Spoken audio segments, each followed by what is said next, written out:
Today, we're gonna make a proper Italian bruschetta. Forget about the bruschetta, you don't want that anymore. Today is bruschetta day. Let's make bruschetta like an Italian. You pay between $15 and $20 for bruschetta, and most of the time it's done wrong. I can show you today how to impress your friends, your belly, your family, and you will never order bruschetta from a restaurant, ever again. So you were saying we're going to be making some bruschetta? No, Dave. From today, you stop calling it bruschetta. From today, it's bruschetta. So Bruce. Like you have a friend called Bruce? Yeah. Bruce. The surname, your friend's surname is Chetta. Chetta. So Bruce Chetta. Bruschetta. You can say that. Well done. Yes! No more bruschetta. Bruschetta is basically just the bread that's been toasted. Whatever you put on top, it's the topping that you choose, okay? Of course, the classic bruschetta is with tomato and basil, but there are hundreds of versions. You can make up any version that you like. There are restaurants inside of Italy called bruschetteria, and all they serve is bruschette. There's hundreds of different types of bruschette. See, I live in Australia. If an Australian say to me, can I have Vegemite bruschetta?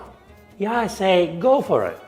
Put Vegemite and then put something else on top, not just Vegemite, okay? And it's beautiful. Find a bread that's like pane di casa or like a sourdough bread like this. You want you want a nice bread that tastes good, but you also want that to be nicely toasted. So I'll give you an example. I'll show you what I'm talking about, okay? So,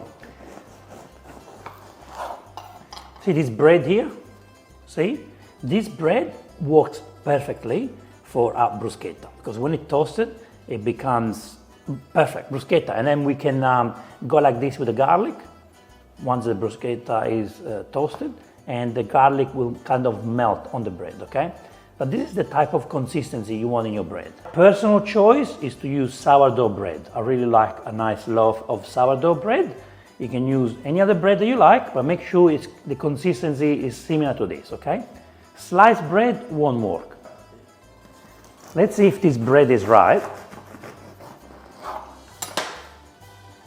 Yeah, this bread is nice too, but can you see the holes in this bread? This is like Altamura bread, a bread from Puglia. But see these?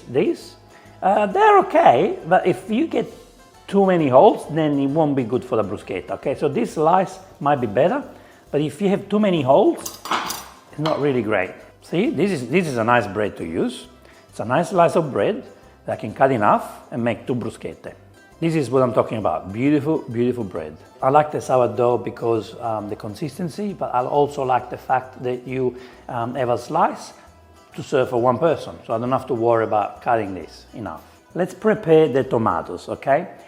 To cut the tomatoes for the bruschetta, I recommend you not to use a chopping board because otherwise the tomato juice will go on the chopping board and you will lose it, okay? Instead, we get a bowl like this one and we cut the tomatoes right in the bowl. So, first, remove the green part of the tomato, which we don't need. See the juice there, the beautiful tomato? Now we cut it. You cut this. You cut it as you like, okay? You can choose the size. They can be big, small, up to you, okay? Try to make it as small as possible. Can you see the tomato juice? See? It's going straight in there. And that's gold tomato juice. This is what you need for a top quality bruschetta. It is important to get good tomatoes. If you don't have good tomatoes where you live, just work with whatever you can find. But if you can find best tomatoes in your area, please go for it. I think 1 tomato per person should be enough, but it's really up to you. If you only want to have bruschetta for dinner, maybe you make 2 tomatoes per person and 2 slices of bread. It's really up to you. So I'm going to crush the garlic in here. If you don't want garlic, because some people don't like garlic, you can use red onion. You can chop into small pieces or serve it as you like. But for me, garlic, I think, is the best match for the tomatoes bruschetta. Let's crush it. See, when you crush it, you get all these beautiful flavors coming out, and there's nothing better than crushing it or grating it. Now it's time for the basil. So the basil, don't use the chopping board for the basil. What you do with your hands, you break it right on top of the tomatoes. See, the little leaves can go straight in. Now it's time for the salt and pepper. This is personal. Put as much salt as you like. Put some pepper, as much as you like. I know my American friends would like to add more salt, so here it is for you guys. You know what? I think I want more basil. So more basil. Why not? Here we go. Now it's time for the extra virgin olive oil. Extra virgin olive oil is a very important ingredient, so you have to be very, very generous. Do not put a tablespoon or something. You have to put you have to be generous, so you don't count. So.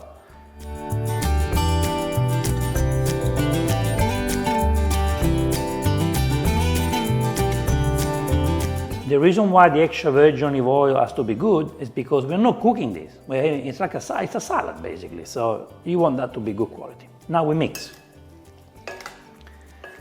And what's happening is the extra virgin olive oil is mixing up with the tomato juice, as you can see. And this is flavors, okay? Flavors. So the extra virgin olive oil is kind of telling the tomatoes, hey, tomato juice, come out. I'm waiting for you, let's play together. And can you see how the amount of juice is increasing? You're getting more and more, see that? See the tomatoes now swimming in our extra virgin olive oil tomato juice? That's what you want, okay? Now we let the tomatoes rest. They can rest for 5 minutes, or better, they can rest for an hour. It's really up to you, okay? But it's ready to go, but if you let it rest for an hour, you get more tomato juice out of it. Now it's time to prepare the bread. What is the best way to cook the bread? Okay, the charcoal barbecue is what makes the perfect bruschetta. So you need charcoal. In today's days, you can use gas barbecue, which is what I'm using today. You can use a toaster, easy at home, just when you toast your sliced bread. You can use an oven, put them in the oven and just bake them until it becomes nice and crispy. Or you can use the skillet on the cook stove. It might take a little bit longer, but it does the job very well. But today we're using a gas barbecue, which it does a very good job, okay? So make sure you put it on a medium-low heat, okay, not too high, otherwise the bread will burn. When the cast iron or grill gets nice and hot, we put the bread on it. All right, now let's toast the bread. And here we do the sourdough bread. Now, when is this ready? You know, it's ready when you turn it around and it becomes, it's grilled, so it's cooking pretty fast, and you know it's ready. See this? This is very nice. Let's do the other side. See this color here? It is nice and crunchy. This is beautiful. Just turn it the other side. You touch it. If there's nothing crispy enough, you basically want to be able to melt the garlic right on top of the slice. I know people make mistakes of putting the garlic on the bread before it's toasted. You don't do that. You do it later. Look at this one. Look at this one. Look at this bread, guys. Look how beautiful it is. That's a bruschetta, ladies and gentlemen.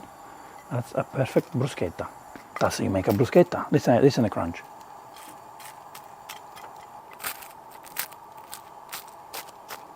That's what you want.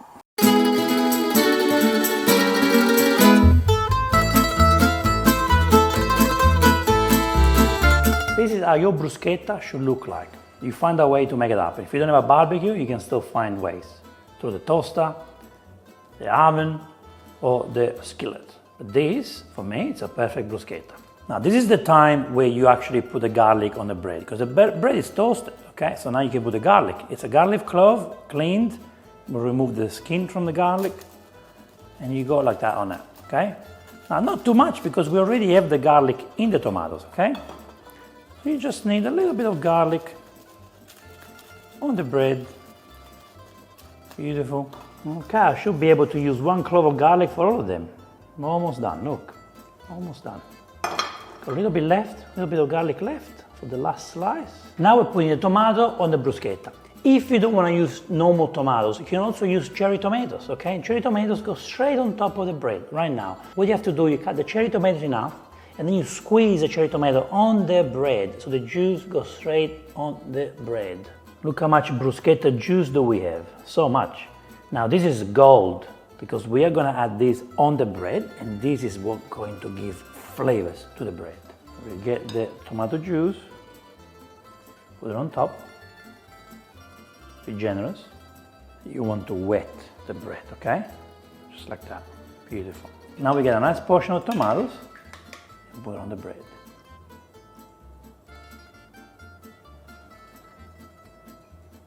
Just like that. Crazy, beautiful. What you can do, you can put more basil on top, and you serve it. So easy.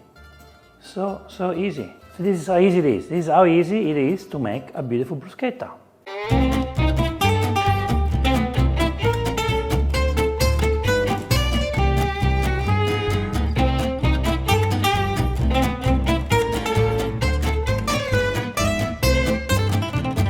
This is simplicity at its best. Look how stunning this bruschetta is. Perfectly made. Now you want to add mozzarella on top, go for it. You want to put eggplants, go for it. You want to remove the tomatoes and put sausages and cheese, go for it. Porcini mushrooms and truffle, beautiful. Burrata cheese and peppers, yeah. Burrata cheese and grilled peppers, good. Do whatever you want. Now this bruschetta could be perfect for breakfast, brunch, lunch, afternoon snack, dinner. It's so versatile. This is my favorite time of the video. It's time to eat. Look at that. You got the bruschetta. I can eat the whole thing by myself, but if you want to share it, you cut it in half. Look at this beautiful bruschetta. Tomato, where are you going? Look at that. You got beautiful soft bread in the middle, crispy on both sides, great flavors from the tomatoes and the tomato juice. There's nothing worse than going to a restaurant cafe and have a dry bruschetta. See the bread here, it's nice and soft in the middle. We have the bread absorbing the tomato juice, so they make love together. So the bread is full of flavors. Even if you remove the tomatoes now, the bread is just beautiful on its own. And that's what you want. That's what you want. Ah, beautiful smell. I think the garlic goes so well with it. Are you ready to do the crunchy test?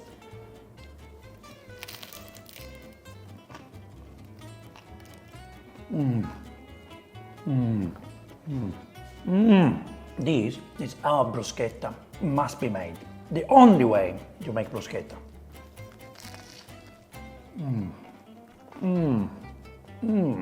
An important tip in case you're not using any liquids with the toppings. Let's say you're using sausages and cheese. There's no liquids.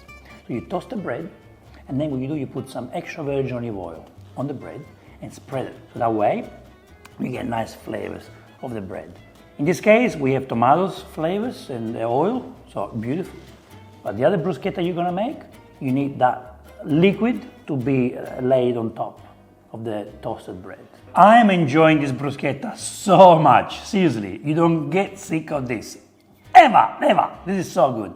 Please write a comment below, let me know what's your favorite bruschetta toppings. I wanna know. And are you gonna call it bruschetta from now on or still bruschetta? When you go to an Italian restaurant and the waiter says bruschetta, you tell them, hey, it's bruschetta. Thank you so much for watching this episode. I will see you in the next Vincenzo's Plate video recipe. E ora si mangia bruschetta.